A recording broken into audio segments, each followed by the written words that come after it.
Assalamualaikum mbokk yi ñuy seetaan ci seen chaîne bi di M-Media TV ñu ngi am mbégte ak kontaante bu baax di teewaat fii ci seen émission bi di leerlu ci présentation bi Babacar Fall ñu gën koo xam ci DJ Saka Babs comme ni ñu koy defee saa su ne ak invité am tey ñu am un invité de marque muy monsieur Mbaye Sall le président du conseil communal de la jeunesse de Thiamène ñu war a seq moom ak waxtaan wu yaatu ci thème bi di la jeunesse bu ne la jeunesse muy thème bu yaatu ñu mën cee waxtaanee lu ne kon bala ñuy gën a tardé rek damay bàyyi sama invité bi monsieur Mbaye Sall mu nuyu ak suñu téléspectateurs yi ñu seetaan bu ko defee ñu dugg ci waxtaan wi monsieur le président bismillah.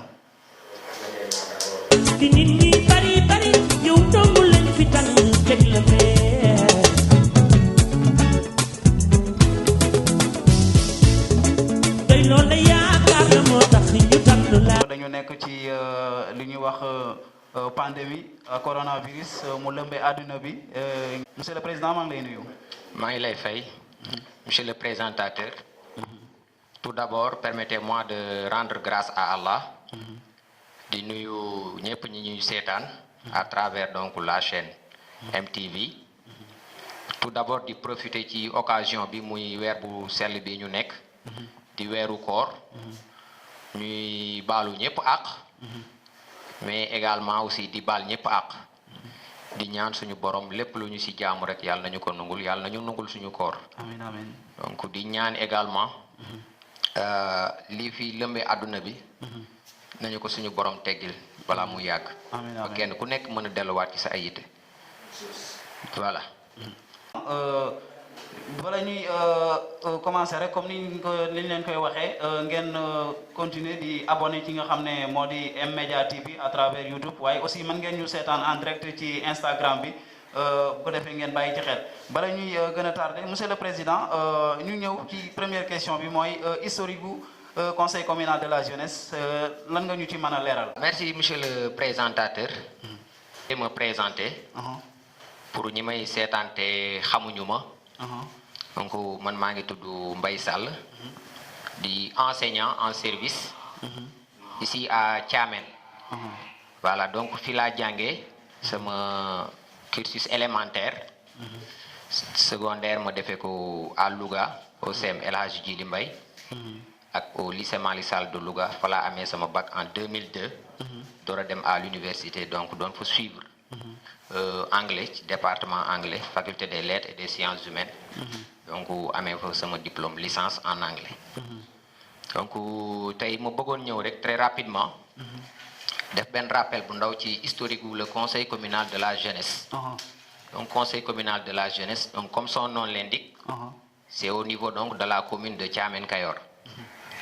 y a aussi d'autres démembrements yoo xam ne mu ngi jóge ci conseil national de la jeunesse du Sénégal. wàcc ci conseil régional. wàcc ci conseil départemental.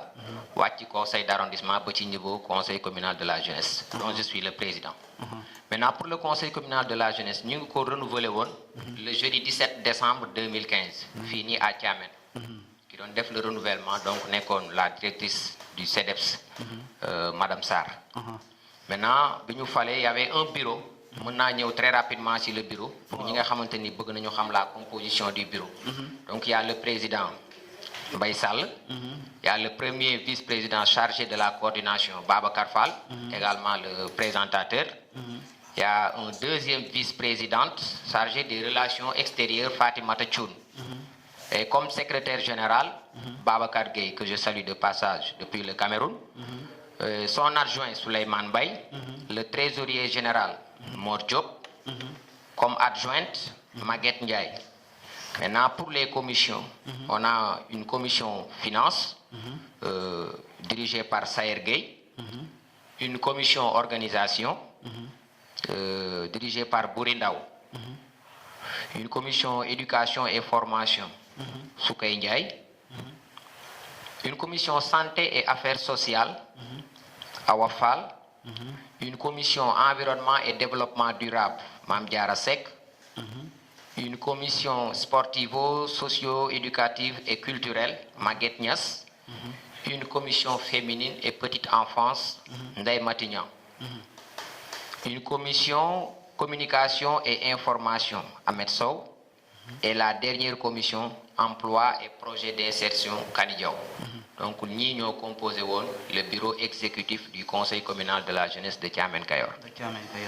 beaucoup monsieur le président ci éclaircissement yooyu bu ñu jógee ci li nga xam ne moo di historique bi ak la composition du bureau ñu ñëw ci yi nga xam ne depuis que ñu constitué li nga xam ne moo di comité bi conseil bi également yan réalisation ngeen ci jot a mëne. Monsieur le présentateur donc dañuy am contentement. tey toog fii nii jàkkaarloog ñi nga xamante ne ni ñooy téléspectateurs yi suivre MTV via donc Instagram.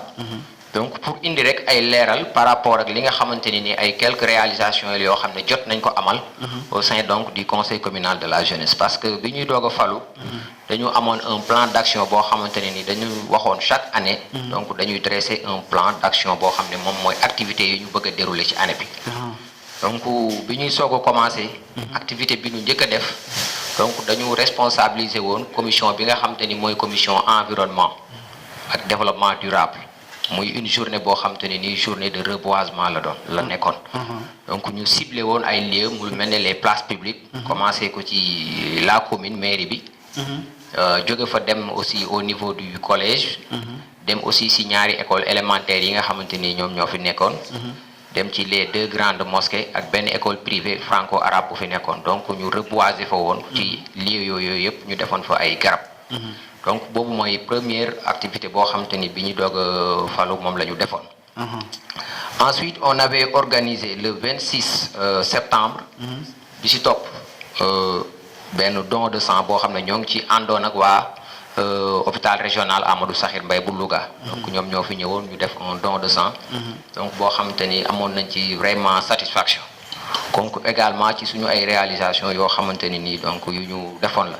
parce que bi ñu doog a commencé bon dañuy wax ni moyens yi xëy na desoon na. parce que financièrement le conseil n'était pas tellement assis.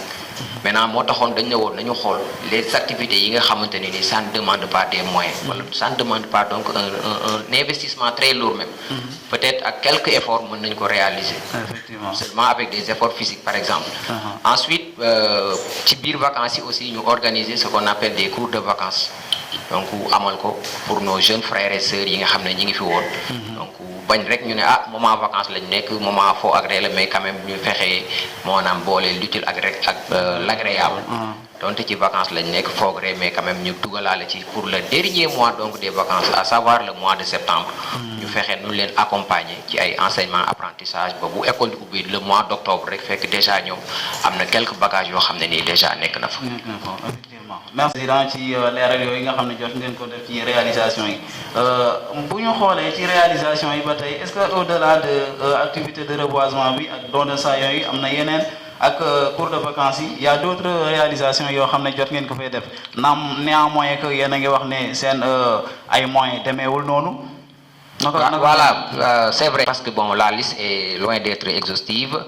donc d'après yooyu ma cité woon léegi noonu. demoon nañ aussi tamit di accompagner les établissements scolaires. que nga xam ne à chaque début de l'année scolaire. donc li ñu wax la journée de l'école propre ñun dañ ko doon organiser au sein des établissements ñi nga xamante ni ñoo ngi nekk fii ci biir Thiamène. donc doon ci ànd aussi ak les associations yi nga xamante ni ñoo ngi ci biir dëkk bi. donc à chaque fois dañ leen ci doon convier ñu àndandoo ci ak ñoom. préparer l'école ba nga xamante ni nii buñ ne tey mooy la rentrée. comme ni ñu koy waxee ubbi tey jàng tey. ñun déjà day fekk ñu pare. parce que boo xoolee souvent école bi boo xoolee élèves yi koy composé balaa ñoo ñëw école day fekk jour école ubbi. maintenant il faut à l'avance am ñoo xam ne ñoom ñooy préparer liggéey boobu noonu. nga xam ne bu ñëwee dinañ fekk déjà ñu désherber école bi bàyyi ko ba mu set. buñ ko waree bale ko nettoyer les salles et les tables. ba nga xam ne ñoom bu ñu ñëwee le jour ji dañuy mën a dugg seen classe. te duñ fa am benn gàllankoor boo xam ne bu leen di gàllankoor. également aussi ci côté social bi aussi dañ doon organiser li ñuy wax ay journée investissement humain. parce que koo xam aussi lu mel ne nawet da ngay gis ne partout ñax bi day sax. donc da ngay gis les sachets en plastique et tout ça donc dañu doon organiser donc ay journée investissement humain yoo xamante ne nii donc dañ ciy àndandoo toujours ak la jeunesse bi nga xam dañoo nekk fii nii ci biir Thiamène. merci beaucoup ba tey ñu ñëwaat rek est-ce que réalisation yi nga tudd noonu ça va au-delà des autres localités issues de la commune parce que bu ñu xoolee ne Thiamène c'est une commune boo xam ne qui englobe plus de 56 villages et hameaux est-ce que réalisation yi ngeen def rek ci biir Thiamène la yam mais est-ce que en dehors des autres localités aussi ñoom it ñu ngi ci gis seen bopp. voilà loolu aussi vraiment nekkoon na loo xam ne un problème boo xam ne souvent dañu koy am. parce que boo xoolee le conseil communal de la jeunesse. donc yemul ci Thiamène centre seulement. parce que Thiamène dafa nekk une zone boo xam ne c'est un peu spécifique. parce que boo xoolee Thiamène waxuñu ay quartiers mais ay villages la ñuy wax. donc la commune de Thiamène est constituée présentement ni mi ngi ci 68 villages et hameaux. kon il sera très très difficile pour nga dem fu nekk. mais nag li ngay mën parfois da ngay am ay représentants yoo xam ne. ci yenn dëkk yi ñoom ñoo fay nekk en tant que jeune. donc ñooñu da ngay fexe collaborer ak ñoom. que ni peut-être ñun on ne peut pas faire le déplacement. mais dëkk boo dem am na une jeunesse bu fa nekk une jeunesse consciente bu fa nekk. nga xamal ne leen que ñun ñoo ngi fii nii au niveau de Thiamène mais aussi jeunesse bu nekk fa mu nekk. donc les mêmes activités na ko fa mëne. bu fekkee une école am na fa par exemple école a ngi ubbi. nga ne la jeunesse donc par exemple nga jël benn dëkk boo xam ne mi ngi ci commune bi. nga waxtaan ak jeunesse ba xamal ne ni ñu koy defee fii si biir Thiamène. yéen amit jour tel. na ngeen préparer l'école ba nga xam te ni dina pare pour mën a accueillir les élèves. donc noonu lañ ko doon defee ci bari bari. ci loolu aussi est-ce que rek ne le fait que ngeen toog centré wu au niveau de Thiamène di rarement que ngeen di visiter yeneen localités yi est-ce que loolu du indi benn empêchement par rapport ak beneen jeunesse bi duñ ko gisee un autre nuy. voilà loolu aussi c'est tout à fait vrai li nga wax noonu. souvent dañu dajeek yenn problème yu mel noonu. yoo xamante ni. mooy comme ni nga ko waxee léegi. xam nga boo bëggee rester biir Thiamène wala lu mel ne 68 villages et hameaux. te tu n'as pas parfois les moyens munoo def le tour village les plus reculés nga bëgg fa dem. donc parfois ça pose problème. des fois aussi on a un problème parce que du ñu am des correspondants. ñoo xamante ni tey mën nga wax ak ñoom directement. li nga bëgg ñu fekk si la ci. effectivement waaw loolu moo tax parfois dañuy am nag vraiment yenn gàllankoor yi jëm ci côté bu mel noonu. voilà parfois peut-être les villages yi nga xamante ni nii ñoom ñoo gën a nekk des villages de taille yooyu doon xëy na peut-être foofu lañ koy mën a def mais mënuñu def le déplacement dem ci au niveau des 68 villages parfois day xaw a metti. ok yaa ngi koy wax sànq ci li nga xam ne moo di réalisation yi le problème de moyens ça pose fan ngeen war a mën a apporter yenn moyens est-ce que da ngeen am yenn subventions yi et autres. voilà donc le conseil bon les moyens le conseil peut-être ci subvention la koy jëlee. wala ci ces activités personnelles yoo xam ne mi ngi koy def avec la commission finance. donc di organiser yenn activités yi lu mel ne ay kermesse wala yenn activités yoo xam te ne nii c'est à but lucratif. yoo xam ne di nga ci mën a am yenn revenus yi. mais tamit du yombul. parce que comme ni ma ko waxee sànq Thiamène nekk na zone boo xam ne c'est un peu spécifique. xëy na peut-être nga mën fi amal yenn activités yu la mën a jural yenn revenus yi. dafay metti parce que am na un problème boo xam ne tey moo ñu gën a sot. mooy tey amuñu benn lieu boo xam ne wala benn place boo xamante ni tey mënoon nañu permettre ñu fay def suñu yenn activités yi nga xamante ne ni tey mën nga fi indi tey ku mel ne un artiste tey nga dem décrocher ko indi ko fii mu defal la benn concert wala defal la benn kii donc loolu c'est à faute de qui. donc loolu peut-être mën nañu wax ne c'est la faute de nos autorités. parce que tey ñoom ñoo waroon a taxawu jeunesse bi parce que am na loo xamante ne nii comme ni ma ko waxee sànq yenn infrastructures yi. tey état moom moo ko mën a defar. tey waroon nañoo mën a am tey lu toll ne benn centre culturel ba léegi ñoo ngi jooy pour benn stade ba léegi mënuñu ko am. te gis nañu toutes les communes yi ñu wër foo dem tey di nga fa gis benn stade municipal. mais ñun tey ba nii bu ñu ñëwee ci nawetaan bu ñu football ci terrain nii la ñuy footballee. donc c'est très difficile. ça c'est un cri de cœur boo xamante ne nii je ne suis pas le seul muy la zone muy yeneen structures yi fi nekk yépp dañ koy jooy donc ñu koy wax nos autorités ne ñun vraiment sonn nañu ci côté boobu noonu. bëgg nañu ñu dimbali ñu ci ay infrastructures yoo xam ne tey jeunesse bi dinañ ko xam ne lii ñoo ko moomal seen bopp tey suñu amee une activité tey duñu dem di soxla di louer ji ay bâche wala yooyu noonu dañuy dem ci suñu site boo xam ne ñoo ko moomal suñu bopp. def fa suñu ay activités suñu ay revenus ñu mën ko jël mën ko dugalaat ci yeneen activités yoo xam ne day dellu ci population bi. parce que tey bu ñu waxee conseil communal de la jeunesse donc fi ñu koy xaar dafa bari. lu mel ne éducation wax naa ko sànq on a un rôle à jouer. rawatina man mi di wax ak yow donc di un enseignant. di servir aussi fii ci dëkk bi donc souvent dañ lay solliciter ci yu bëree bëri yoo xam te ne sax xëy na peut-être parfois mën na génn ci sa domaine de compétence donc loolu pour wax la rek ne souvent daal vraiment bëri nañ ay difficultés yoo xam ne dañu koy am. ci loolu récemment bu ñu xoolee ne l'année dernière lu ko jiitu sax yaakaar naa le ministre de la jeunesse en l'occurrence Pape Gorgui Ndong autant jaaroon na fi n'est-ce pas amoon nga ay yenn suggestions yoo leen ko jotoon a def est-ce que loolu ça va aboutir mi ngi avancer ndànk-ndànk ci doléances yooyu ngeen ko. voilà loolu aussi lu amoon la donc ay démarches yoo xamante ni man personnellement. donc mëne woon naa ko. parce que bu ñu xoolee sax ci feuille de route am. le ministre de la jeunesse Pape Gorgui Ndong. boobu jaar Thiamène bokk ci woon. kooki la waroon a jaar jóge kooki def directement Daara. mais quand même on a essayé ak suñu ay connaissances suñu ay relations. donc waxtaan ak ñi nga xamante ne ni ñoom ñoo ko waroon waxtaan ak moom aussi ñaanoon ko pour mu jaar fi. mais mu xawoon a jafe lool mais alhamdulilah mujj na fi jaar aussi toog ak ñun ci benn temps record temps bu gàtt. donc dégluñu. ñu waxoon ko suñu ay doléances. mais mën nañ ne depuis ñu ko wax bu ñu ci jógee booba léegi gisaatuñu ci dara. gisaatuñu ci dara. donc kon loolu bu ma juumul ci faute de autorité yi la parce que ñoom it ñoo ci waroon a taxaw ci benn côté. effectivement waaw merci beaucoup monsieur le président ci leeral yi nga xam ne jot nga ko fee def mbokk yi ñu leen di waxaat rek ngeen gën a suivre chaîne bi nga xam ne moo di M-Media TV à travers YouTube mais aussi à travers Instagram ñu ngi ci en direct man nga ñu ci suivre ñu continuer ba tey ci suñu série de questions ak suñu invité bi di monsieur Mbaye Sall le président du conseil communal de la jeunesse de Thiamène. bu ñu jógee foofu monsieur le président gis nga ne actuellement ñu ngi ci li ñuy wax pandémie ak coronavirus ku ci nekk di apporter sa pierre pour participer ci li nga xam ne moo di à l'effort de guerre ci lutte contre le Covid-19 boobu naka la ci conseil communal de la jeunesse taxawee. voilà donc di wax Babacar comme ni mu amee ci dëkk yépp noonu la amee fii nii ci la commune de Thiamène Kayor. parce que li ñuy wax donc le coronavirus muy la pandémie donc Covid-19. ni mu lëmbee àdduna bi ni mu sonalee ñëpp. donc noonu la sonalee aussi la commune de Thiamène Kayor. te comme le docteur ni ma ko waxee woon le docteur Seydi. nee na le combat nekkul la prise en charge mais c'est la prévention. c'est la prévention. voilà donc loo mën a def ba ni nga koy déggee ci yeneen zones yi nan nga mën a def yow ba du agsi ci sew. parce que tey bi muy doog a départ ci ay zones yu néew a néew lañ ko doon dégg. ñuy dégg ay benn cas ñaari cas. dem ba mu yàgg ñuy dégg ay transmission communautaire. donc ñu dem ba tey actuellement ñu ne dans 11 régions du Sénégal tey feebar bi mi ngi fa. donc personne n'est à l'abri. donc li ñu mën rek mooy fexe jël donc matukaay comme ni ñu ko waxee ni ko ministre bi diglee. donc ñu defee ko noonu. maintenant le conseil communal de la jeunesse aussi n'est pas en reste. donc jóg na ànd aussi ak la population de Thiamène. ànd aussi en l'occurrence donc la jeunesse de Thiamène.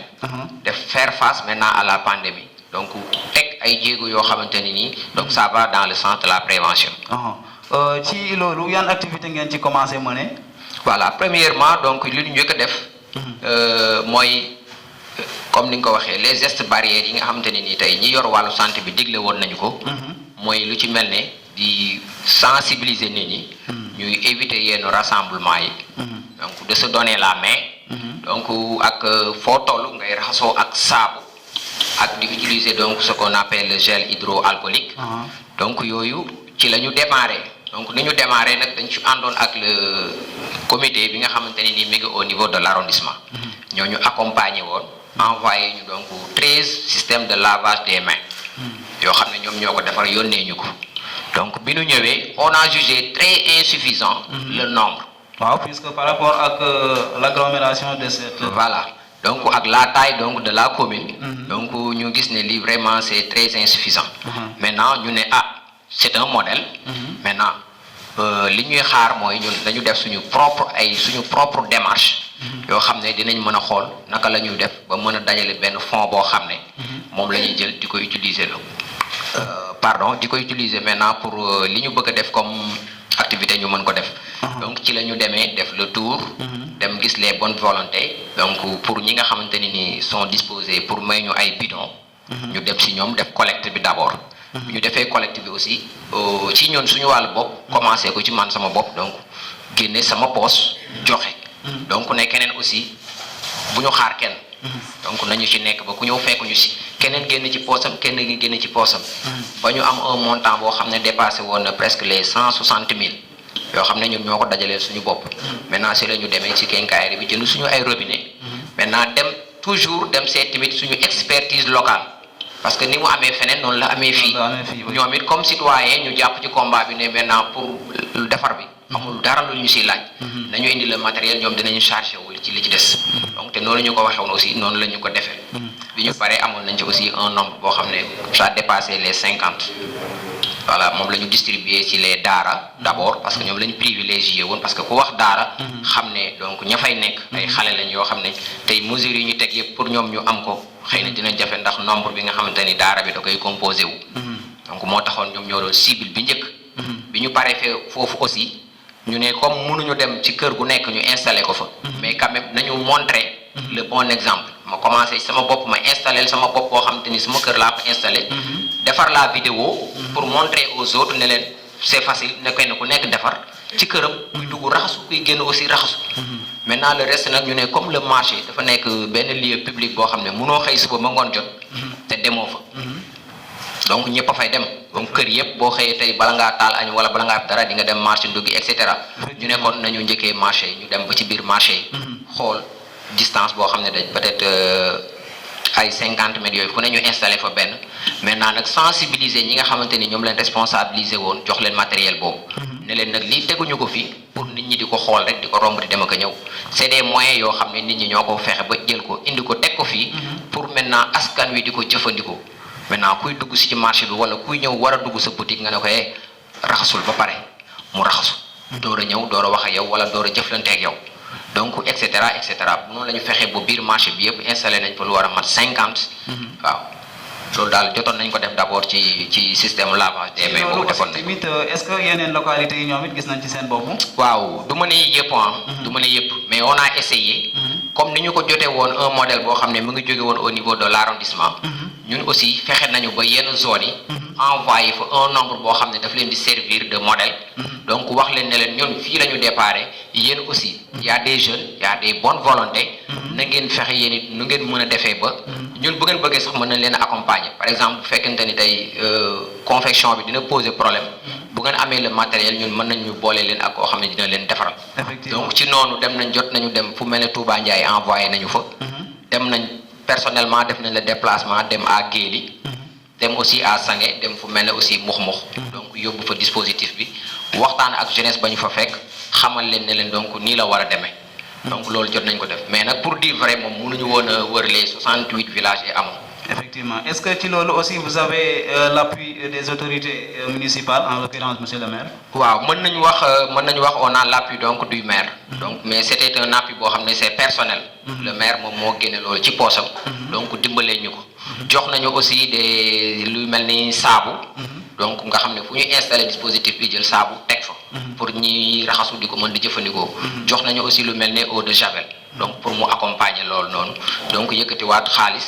teg ci ne ñu donc comme da ngeen di jënd le matériel. donc jël leen lii ngeen dimbali ko. loolu appui boobu moom jot nañ ko ci moom monsieur le maire. les autres autorités maanaam en l'occurrence les bonnes volontés yi nga xam ne ñu ngi Thiamène ñoom it est-ce que jàppale nañ leen ci. non bu weesoo collecte bidon yi ma doon wax nga xam te ni suñu maman yeeg. les quelques commerçants ñoom ñoo ñu ko dimbali amul beneen appui boo xam ne jot nañ ko ci feneen. lépp lu ñu ci def ci suñu poche la ñu ko jege comme ni ma ko la waxee sànq. des cotisations yoo xam ne ñun ñu yoroon wàllu liggéey bi. ñun ñoo koy def mais je profite de l'occasion pour remercier de passage doomu Thiamène yi nga xam ne tey nekkuñu fi. ils sont à l'extérieur du ma ne sax à l'extérieur ñi may wax ni peut-être ñi ngi biir Sénégal. peut-être du nombre bu significatif mais quand même am na ci ay benn yoo xamante ne nii. donc ils se sont sentis que ni ñoom le combat là dañu ci waroon a nekk comme ñun ni ñu ci nekkee. xëy na peut-être feebar bi tëj na leen foofu mënuñu ñëw mais ñoom jël nañ ci li leen yàlla wërsëgale ne ñun dañuy participer ci xeex bi yónnee ñu ko. donc ñi envoyé ñu ko par Orange Money ne lii ñun ñoo ko jël participer ko ci xeex bi di leen wax ne aussi ñun nag ñoo ngi ci seen ginnaaw. nekkuñu fi mais lépp lu ngeen sumb rek ñun nag yéen ñoo ngi ci ànd ñooñu donc c'est l'occasion pour ñooñu ñu remercier leen. parce que à côté am na ay doomu Thiamène yoo xam ne ñi ngi ci biir Thiamène doon ñu gis suba ak ngoon. ñuy mener le combat te taxul ñu ñëw yëkkati seen dara def ci wala taxul ñu ñëw jàpp ak ñun ànd ak ñun ci combat bi. kon su ko keneen defee koo xam ne nekku fi. vraiment kooku war nañ ko delloo njukkal du ma tudd tur mais ñoom bu fekkee ñi ngi may dégg dinañu xam. ñoom dinañu xam ñi nga xamante ni yëkkati nañ seen dara def ko ci. donc ñooñu mënuñu koo bañ a wax.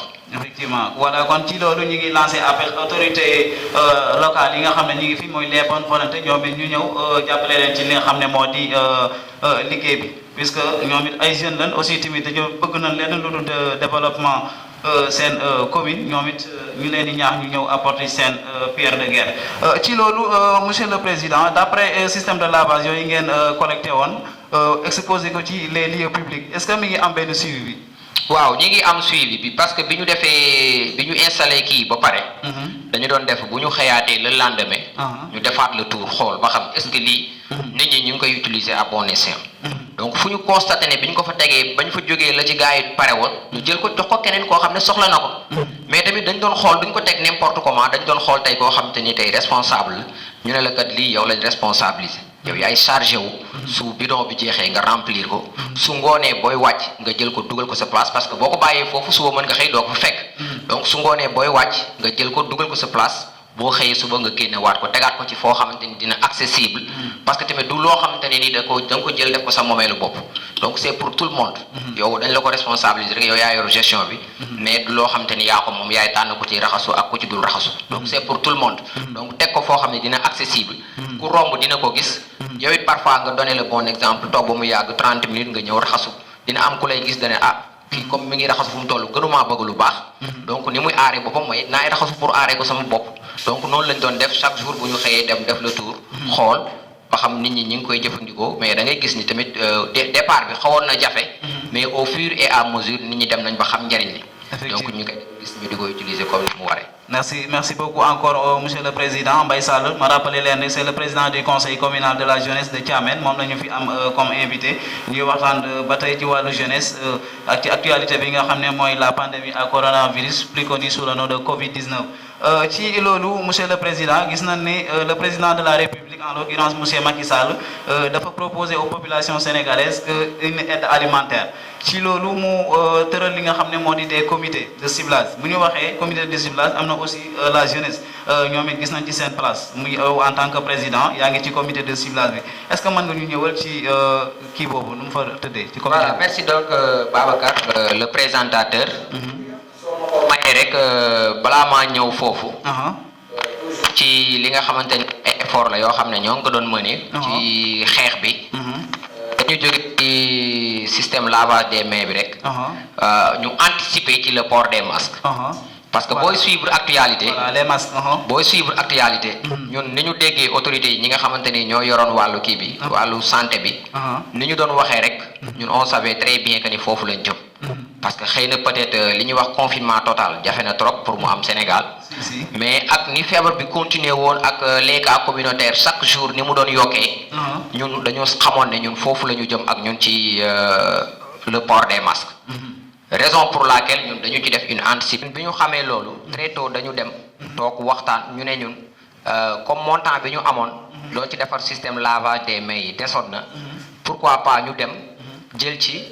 toog waxtaan ak ñi nga xamante ni ñoom ñooy les tailleurs ñi nga xamante ni tey yàlla def nañu regroupé wu autour d'une association que ma leen di rendre hommage de passage donc ñu dem waxtaan ak ñoom ñu ne ñu léegi dem leen ngeen waxtaan ak le président muy Baye Modou Seck ñu koy nuyu bi ñu demee waxtaan ak moom wax ko li ñu bëgg mu rafetlu ko mu ne ñu léegi am na ñu ma leen di booleel dem leen mu am ñum ñu booleel bi ñu demee ci ñoom waxtaan ak ñoom ne leen li ñu bëggoon daal dañu bëggoon comme ni ñu koy defee ci yeneen dëkk yépp tey ñun am nañu expertise locale boobu am nañu ay tailleurs yoo xam ne xarañ nañ macha allah. dañu bëggoon ànd ak ñoom ñu liggéeyal ñu ay masques yoo xam ne dinañ ko mën a jox askan wi ñu di ko jëfandikoo. ñoom it ñu rafetlu ko xamal ñu ne ñu. fi ngeen ñu fekk la mais tey lii yéen waru leen si woon a def dara. donc loolu yi ñoom it xam nañ ne ay citoyens lañ. fii la ñu dëkk fii la seen teraanga nekk kon lépp loo xamante ni xeex la kenn waru leen si jiitu. mais nag bu ñu indee le matériel ñoom dinañu chargé wu def confection bi gratuitement. donc ci la ñu jëlee un montant jox leen. ñu defaral ñu un premier lot de 400 masques. 400 masques. waaw yoo xam ne ñoom dañu ko séddale ci biir tailleur yi kenn ku ci nekk am une partie boo xam ne yow yaa ko defar. bi ñu paree ñu door a jël les 400 masques loolu àndaat ak ñun suñu ñi ñu doon àndal. def la distribution. mais bi ñu paree tamit ñu gis ne c'était insuffisant. doyul. parce que tamit bu ñaar ñett takkee ñeneen ñi takkuñu jëriñul dara. donc heureusement ñu am maintenant un appui bu jógewaat ci comité bi nga xamante ni moo nekk au niveau de l'arrondissement. ñu appuyer waat ñu financièrement nañu rafetlu nañ li ngeen di liggéey kon donc ñun c'est très normal ñu ñëw fekk si leen si jàppale leen si ngeen gën ko yokk nañu li ngeen defoon gën leen ko yokk ñu gën a ñëwaat une deuxième fois maintenant avec un lot de 600 masques mu fekk si les 400 yi ñu defaroon donc muy fait au total 1000 masques yoo xam ne séddale nañu ko mais fi ñu gënoon a ciblé moo doon comme ni ma ko waxee sànq rek mooy toujours le marché parce que xëy na peut-être la population yëpp mënoo leen satisfaire mais tey boo demoon marché bi tey nga fexe ba képp kuy jaaykat nga jox ko wala ña fa ñëw di jënd si nga jox leen donc ñeneen ñi ci des nag ñu débrouiller ak seen ay effort personnel jéem a wut le masque donc loolu def nañ ko mais daal di nga ma may am ma remercier ñooñu tailleur yooyu balaa may jàll di ko fàtte waruma leen remercier sax parce que li ñu ci war ñoom aussi loolu moo leen ci war mais nag su leen neexoon it bañ ko def parce que nit xam na ba tàyyi li ko war te defu ko voilà nit xam na li ko war ba tàyyi te defu ko kon ñoom suñu defee loolu c'est le moment donc ñu di leen jaajëfal bu baax a baax ci liggéey boobu ñu def ba léegi nii am na ñoo xam ne ñu ngi ñuy woo dañu wax nañu bu ngeen amee matériel indi leen on va faire la confection kon donc loolu vraiment dañ leen ci jaajëfal bu baax a baax merci beaucoup tailleur de Thiamène léegi ci wàllu distribution des masques boobu aussi tamit yaakaar naa dina ànd ak une certaine sensibilisation waaw effectivement parce que aussi tamit masque bi boo ñëwee rek jox ko nit ki dem jëriñul dara donc da ngay fexe ba ki nga koy jox nga xamal ko lan moo tax ñu exiger port masque bi non seulement bu ko takkee day aar boppam mais aussi day aar moroomam kon donc loolu am na solo doo ko jox rek mu jël ko def ko ci pochette am wala fenn denc wala mu yóbbu këram ubbi armoire am dugal ko fa denc non non non te aussi dañu ciblé woon ne ñun bu ñu defar masque nañu jël la couleur blanche donc c'était pas gratuit parce que li ñu doon bañ mooy ñu jël beneen couleur boo xam ne da nga ko jox nit donc du feeñ bu tilimee du feeñ chaque jour da koy takk chaque jour da koy takk te ñun loolu dañ ko doon bañ moo tax ñu ne woon nañu choisir la couleur blanche ce qui fait que dañ lay wax ne la boo takkee ba ngoon jot wàcc nga dem sa kër nga jël sa masque fóot ba mu set nga passé boo xëyee di demaat nga jëlaat sa masque sol donc ñu sensibiliser leen wax leen ne leen nag lii kenn mayuñu ko ñun ñoo jël ci suñu doole defar ko parce que dañoo sentir ne ni ñu koy defee feneen ak feneen ñun ñoo war aar suñu gox kon xeex boobu kenn waruñu si jiitu lii nag suñ ko jëlee def leen ko yéen it bëgg nañ ngeen jàppale ñu ci xeex bi te ni ngeen ñu ci jàppalee mooy lii ñu leen jox ngeen di ko jëfandikoo bi ñu paree aussi comme ni ñu ko defee woon ci lavage des mains yi bu ñu xëyaatee dañuy dem xool ba xam est-ce que ñun li ñu defoon am na njëriñam est-ce que am na impact si la population est-ce que am na impact mais bi ñu demee vraiment xool gis nañu ne am na njëriñ lool ndaxte nit ñi comme ni ñu koy waxee ñu ngi suivre médias yi ñu ngi gis ni ñu ko nit ñi di ni ñu leen di sensibiliser xam nañ ne donc lii njëriñ la ñoom it ñu jël ko di ko jëfandikoo léegi également aussi ñuy remercier le sous-préfet parce que moom it vraiment dans l'arrondissement seetaanul benn yoon ànd na ci ak monsieur le maire de la commune ñoom it participer ci xeex bi def li nga xamante ne nii tey ñoom lañ doon xaar ci ñoom moom il se déplace dem dans toutes les communes de l'arrondissement donc communes yi fi 5 communes yi fi nekk yëpp dafay déplacé wu donc di déggoo ak ñun aussi di rafetlu liggéey bi nga xam ne ñoo ngi koy def kon aussi moom it jar na ñu jaajëfal ko ba récemment rek démb ñëw na fi déplacé wu àndu ak le maire ñu ànd ak moom dem ci marché bi ak quelques délégués du marché ñoom ñu def le tour xool ba xam est-ce que le port des masques fii ci Thiamène nan la fa demee mais ñoom ñoo ko waxal seen bopp ñoo ne vraiment ñoom am nañ satisfaction parce que bi ñu xoolee wër def le tour vraiment xale sax lu mu tuuti dañ koy gis mu takk maskam kon donc loolu yaakaar naa ni ñun rëccuwuñu ñun li ñu fi defoon effort yi nga xamante ne nii consentiroon nañ ko foofu noonu ñun rëccuwuñ ko parce que c'était pas des efforts yoo xam ne c'est des efforts vains. Merci beaucoup monsieur le président ci éclaircissement yi ba tey ñuy continuer rek ci seen émission leerlu avec le président Mbaye Sall président conseil communal de la jeunesse di waxaat rek ne population bi ñu gën a continuer suivre li nga xam ne moo di les gestes de barrière ci loolu monsieur le président wax naa ko sànq avec l'aide alimentaire bi nga xam ne monsieur le président de la république jagleel na ko la population sénégalaise ci comité de ciblage yi jeunesse bi aussi tamit am na ci wàll. voilà am na ci wàll parce que le président du conseil communal de la jeunesse. membre la ci bureau boobu nga xamante ne ni bureau communal bi la comité communal bi. parce que dafa am comité régional am comité départemental am arrondissement am commune. donc niveau commune boobu ñun membre lañ ci. mais foofu aussi li may wax ñoo ngi ci àndoon ak le maire. ànd ceeg ñi nga xamante ni ñoom ñoo nekk ci comité de développement sanitaire bi. ak imam. ak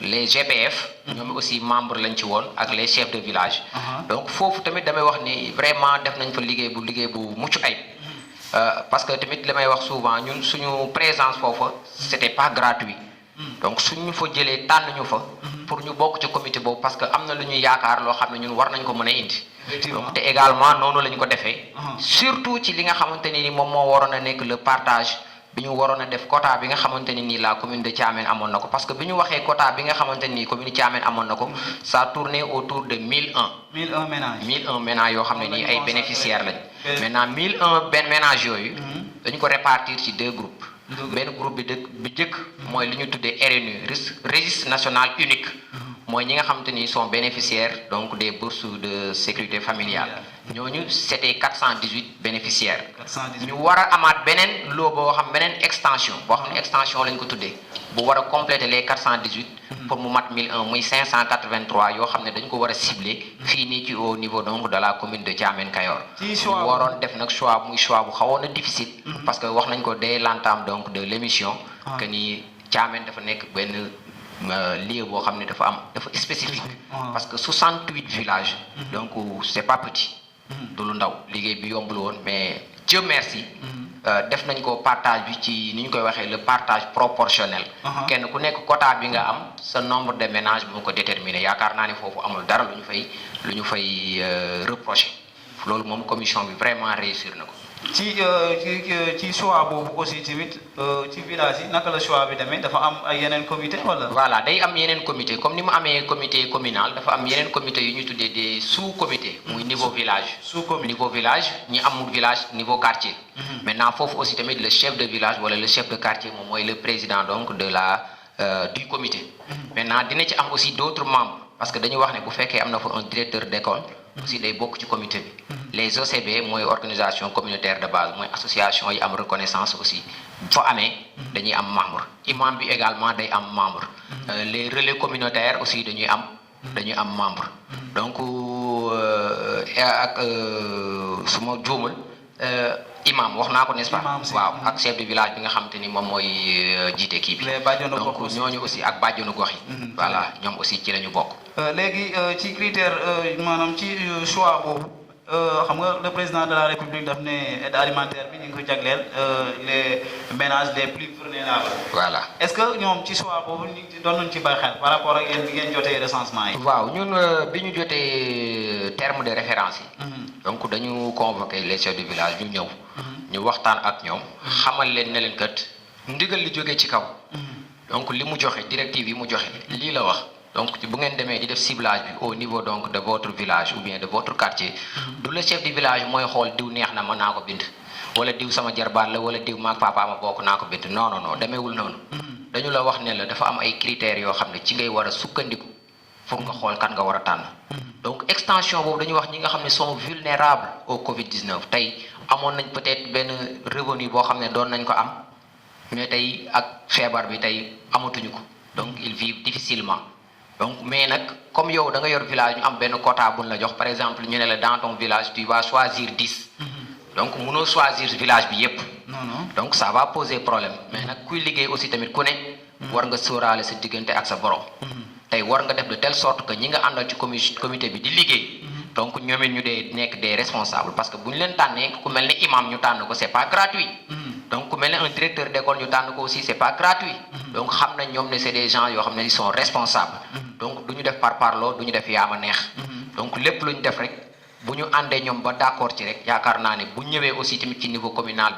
bi ñu ko war a valider waruñu ci gis leen loo xamante ne nii lu ñuy sikki sàkk la donc ñu sensibiliser leen jox leen les critères ne leen nag léegi anticiper ci aussi ci liggéey bi parce que am na ay fiches yoo xam ne jot nañ ko yu jógee ci ministère bi mais tardivement la ñu ko jot mais ñun nag avec l'aide donc du secrétaire communal boo xam te ni dañu koy jaajëfal bu baax a baax am di Moustapha Ndiaye donc nekkul woon membre ci comité bi mais mën naa ne le gros du travail moom moo ko def donc le secrétaire de la commune donc moom vraiment disponibilité am dama koy wax fii ñëpp dégg ko def na ci un travail extraordinaire parce que yooyu yëpp fiche yi nga xam ne ñoom lañ jox les chefs du village yëpp moom moo ko defar tiire ko def ci mention yi si waroon a am yëpp nga xam ne ñoom dañu dem rek waxtaan ciblé def seen ciblage remplir dugal seen filiation yeeg yëpp daal di def seen émargement daal di ñëw déposer seen PV donc yombalal na leen liggéey bi parce que bu ñu toogoon di xaar xëy na peut-être fiche yooyu ñëw liggéey bi dina am fu mu sooxee quelque part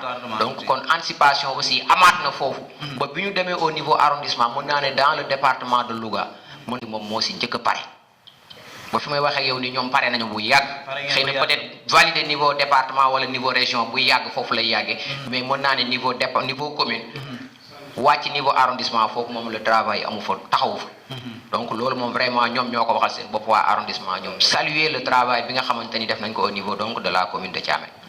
Voilà, merci beaucoup monsieur le président bu ñu ñëwee ci question yi nga xam ne moom la ñu am ci li nga xam ne moo di à travers Instagram bi ku mel ni Babacar Sadikh Gueye moom it mi ngi laaj quelle est la place de la jeunesse actuellement ci Thiamène. Voilà, donc la place de la jeunesse ci Thiamène nekk na place bu am solo. Donc may saluer aussi de passage Babacar Gueye moomu depuis Cameroun. moom mooy le secrétaire général donc du conseil. donc ñoo ngi koy nuyu. di ko wax ne donte sori na fi tamit terewul lépp lu ñu def rek mi ngi ci ànd ak ñun chaque jour suba ak ngoon guddi ak bëccëg mi ngi déggante ak ñun di ñu gën a encourager aussi di indi aussi ay xelam. ci liggéey bi. donc la place de la jeunesse comme ni nga ko waxee. donc dafa nekk place très importante. parce que tey bu ñu wax mag ñi ni ñu koy waxee dañ naan mag mën na am xel. mais tey lii di doole tey ndaw moo ko am. waaw kon bu ñu waxee tey développement. tey kenn mënu ko wax génne ci lii di jeunesse. kon am nañ ci une part boo xamante ni donc vraiment une part très déterminante la. beneen question bi ba tey à travers Instagram bi muy laaj aussi tamit l'état des lieux de la situation du développement de la commune de Thiamène. voilà donc foofu aussi comme ni ko ñëpp constaté rek. def naa wax naa ko ci sama biir wax. que ni dafa des lu bare bari. waaw ba léegi jeunesse bi sentiruñu seen bopp. wax dëgg yàlla am sentiruñu seen bopp bu baax a baax fii ci lii di commune Thiamène. parce que sànq déjà jot naa la wax ay doléances yoo xamante ne ba léegi ñoo ngi ciy taxaw di ko laaj. ba léegi jotuñu ci. donc terewul nag ñoo ngi ciy waxtaan ak autorités yi. ñu ngi ñuy promettre parce que ñoom it xëy na peut-être ils n'ont pas les moyens. dañ leen di promettre ñoom it ñu wëlbatiku di ñu promettre. mais du teree ñun danañ jëlaat suñuy promesse beesalaat ko. tegalaat leen ko ci taabal xamal ne leen liñ doon jooy démb ak bërki démb ba tey jii moom la ñuy continuer di ko jooy parce que tamit mën naa ne ressources humaines bi am fii nii au sein de la commune de Thiamène jafe na commune booy dem fekk ko fa donc des jeunes yoo xamante ni sont dynamiques sont motivés sont engagés suba ak ngoon guddi ak bëccëg tooguñu ñoo ngi xool di xalaat ba ci lii ngeen taxawal nii tey yéen vous êtes membre de la jeunesse yow le présentateur tu es le vice-président coordonnateur bi chargé de la coordination kon donc xalaat bi nii jeunesse bi di ko am ba teg lii tey mu mën ñu permettre ñun ñu mën a toog fii tey mën a jàkkaarloo ak nit ñi di wax ko nekk fu sori di ñu dégg kon loolu yëpp ba tey jar na tey ñu dooleel tey lii di Thiamène tey lu mel ne une radio communautaire waroon nañ ko am donc boo xam dinañu permettre ñu di fa mën di toog di échanger di sensibiliser di waxtaan ak population bi parce que loolu mooy suñu rôle suñu papa yi suñu yaay yi am na loo xam te ne ni ñoom xëy na tombé wuñu ci du seen jamono ñun la suñu jamono tombé ak loolu kon donc ñun suñu devoir mooy ñu di leen xamal ñu jegee leen di leen wax li ñu bëgg parce que tamit dañuy wax ne fii ñun dañu xam ne lii ku ko yor ñun nga ko yoral Thiamène ku ko yor rek suñu yëf nga ñu yoral parce que tôt ou tard ci suñu loxo lay ñëw ñun la jeunesse comme ñun lañ ko yoral nag ñun waruñu seetaan ñi ñu ko yoral di ko yàqate wala di ko jëfandikoo di ko jaarale foo xam ne waru fa jaar dañoo war a am benn vigilance ci ñoom mais aussi dañ leen war a jege accompagner leen ànd ak ñoom donc di leen orienter di leen xamal ñun tamit suñuy bëgg-bëgg mais de retour ñu leen di ñaan ñoom tamit ñi nga xam ne ñoom ñoo chargé wu loolu nekk ay autorité tey ne nañuy déglu la jeunesse dañ leen di déglu parce que jeunesse bi am na benn côté boo xamante ne ni parfois xaw nañ ci bàyyandiku donc faut qu'on le dise dañu waxante dëgg am na côté yoo xamante ni parfois jeunesse bi daf ci xaw a bàyyandiku pourquoi parce que day am yoo xamante ni xëy na gis ñu ci seen bopp voilà donc ñun nag nga xam ne ñun ñoo nekk ci kanam ñu fal ñu ñuy kii ñun moom du ñu mës a xàtti du ñu mës a tay muy metti muy guddi muy bëccëg doon ciy des duñ ci mës a jóge te loolu la ñu xam ba ñuy xale ba léegi ci la ñu nekk donc musuñu ci bàyyandiku ñi nga xamante ni sax tey ñoom la ñu remplacé fii ci conseil communal de la jeunesse bi xëy na peut-être ñoom dépassé nañ les 35 ans mais terewul ba léegi tey boo ñëwee da ngay yaakaar ne ñoom tey ils sont membres dans le conseil communal de la jeunesse te aussi Babacar ñuy sant yàlla bu baax a baax ndax fii tey ci Thiamène boo fi ñëwee yenn structures yi fi am bëri na trop mais boo xoolee ñun ñëpp dañu nekk benn mën naa ne tey su ma la limalul ne la kii mooy conseil communal de la jeunesse mënoo koo xàmmee ak ki nga xamante ne nii moom mooy ki nekk ci zone mënoo koo xàmmee ki nga xamante tey mooy étudiant bi nekk tey ci amical bi donc structure yooyu yëpp man damay nekk membre fii nekk membre au niveau de la zone donc kii nekk membre zone nekk membre ci comité développement sanitaire bi nekk ci membre APE yooyu et cetera donc fu ci xewle rek boo ñëwee da ngay sentir ne ñëpp ñoo xewle kon donc loolu c'est une chance mooy cohésion boobu nga xamante ni nii am na ci ndaw yooyu noonu loolu vraiment dañu koy rafetlu yaa ngi koy wax sànq y a une partie de la jeunesse boo xam ne dañu xaw a bàyyandiku ci affaire yi mais est-ce que loolu du ci la négligence bi nga xam ne mooy les autorités locale négligé nañ leen ko ak le fait que nga xam ne yéen jeunesse bi waroon ngeen di taper sur la table pour que les autorités yi nga xam ne ñoom ñoo nekk ci kaw dégg seen i ay ñaxtu. waaw loolu moom comme ni nga ko waxee noonu la amee. donc souvent boo suivre les réseaux sociaux. souvent da ngay gis à travers les groupes WhatsApp wala ci Facebook bi da ngay gis parfois donc des gens yoo xam ne des jeunes yoo xam ne sont presque mën naa ne des révoltés la ñuy doon. donc dañuy wax di kaas di ñaxtu di wax. xam nga lii doxut lii dafi war a am lii amu fi mais loolu kese doyul. loolu kese doyul parce que ni ñu ko waxee woon bala ngaa wax lan la sa dëkk defal yow waxal ba pare yow lan nga defal sa dëkk. kon dañuy invité waat la jeunesse. donc à l'unanimité bàyyiwuñu kenn muy góor muy jigéen. donc dañ leen di invité waat ne lépp loo xamante ni mbirum développement la. parce que dañuy xaar ci social dañuy xaar ci éducation. environnement dañu ciy xaar. culture et cetera et cetera et cetera yooyu yëpp dañu ciy xaar. kon donc foofu yëpp ñun dañu ci war a dugal suñu loxo. dañ ci war a dugal suñu loxo donte li ñuy laaj jotagun ci mais bu mu tax. ñun ñu bàyyindiku wala li ñu waroon def ñu ne dootuñu ko def. man foofu dama ciy lancer war appel jeunesse bi yëpp ne leen ñëw leen. engagement bi ngeen amoon continuer leen am leen ko. nekk leen ñoo des gens yoo xam ne sont motivés. donc ngeen xam ne Thiamène fii kenn du jóge feneen di ñu ko defaral. merci beaucoup donc su baaxee ñun la baaxal mais su awee safaan ba tamit ñun la fa awala. merci beaucoup monsieur le président yaa ngi ko doon wax sànq ci début bi vous êtes enseignant de fonction.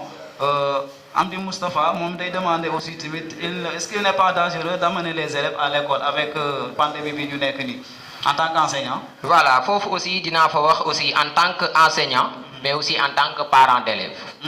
xëy na les autorités ñi nga xamante ne ni ñoom ñoo ci chargé wu ci mbir mi. donc ñi ngi ciy communiquer. donc di ci jël aussi décision yi ñu ci war a jël. maintenant mën nañ ci apporter nag suñu xalaat boo xamante ne ni donc en tant que enseignant wala en tant que parent d'élève. parce que war nañ ci mën a am xalaat parce que système bi bu ñu xoolee donc le système éducatif ni mu composé woo ak ni nga xamante ne nii présentement feebar bi mi ngi koy amee fii ci Sénégal repoussé waat nañ ne le 2 juin pour les classes d'examen donc nañ ci gën a xalaat rek waxtaan ci ak les partenaires donc les syndicats ak ñëpp ñi nga xamante ne ñoo seq mbir mi nañu ci waxtaan xool li nga xam ne bu ñu ko defee du ñu ci loru parce que tamit man gisuma lan moo war a jaral ñu yàkkamti ba def loo xamante ni après on va payer les pots cassés donc nañu xool fi nga xamante ne ni situation bi fa la toll bu dee dafa laaj ñu mën a reprendre ñu war leen a mën a accompagner comme il le faut ñu def ko mais bu ñu gisee tamit ne ñun suñu doole permettre ñu mën a démarrer. donc nañu xoolaat ajandiwaat ba gis moment boo xamante ne nii c'est le moment le plus propice ñu mën ñu démarrer. merci beaucoup voilà beneen question bi nga xam ne am nañ ko ci à travers Instagram bi muy yaakaar naa joxuñu ma tur bi mais ki day laaj quelles sont les initiatives en cours réalisé pour promouvoir l'entrepreneuriat de la jeunesse dans la localité en termes d'incubation maanaam yan. voilà Babacar loolu vraiment nekk na une question très pertinente. boo xam ne doon nañ ko xaar. parce que li ñuy wax tey la jeunesse. war nañ leen a accompagner. la jeunesse aussi war nañ leen a former ba ñu mën a demal seen bopp. comme ni ñu waxee auto-emploi. dans ce cas aussi jot nañu participer ci ay séminaire wala ay kii de formation yu bëree bëri. yoo xam ne loolu moo waraloon ñu dem fa. déjà am na bi ñu mujjee def tey ça fait 1 an si tey. boo xamante ne ni tey ñoo ngi ci àndoon ak la fondation Konrad Adenauer. ak le conseil régional de la jeunesse. donc ak l'ensemble des conseils communaux donc de la jeunesse yi nekk ci département Louga bi. ñu amaloon fa une séance de formation. buñ ci jógee aussi amalaat ci beneen caravane boo xam ne ñoom ñoo déplacé wu ànd ceeg la coopération allemande GIZ. donc réussir au Sénégal. pour wan ndaw ñi ne donc du tukki rek. tukki rek mooy réussir mais mën nga rester biir Thiamène gii nga dëkk réussir fi. donc loolu ànd nañ ci ak ñoom def ci séminaire de formation.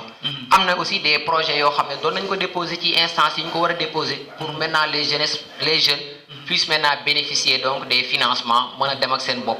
ba ci lu mel ne loolu aussi la délégation à l'emploi donc à l'entrepreneuriat rapide muy DER. donc foofu aussi yaakaar naa am na ay jeunes yoo xam ne jotoon nañ ci bénéficier wu.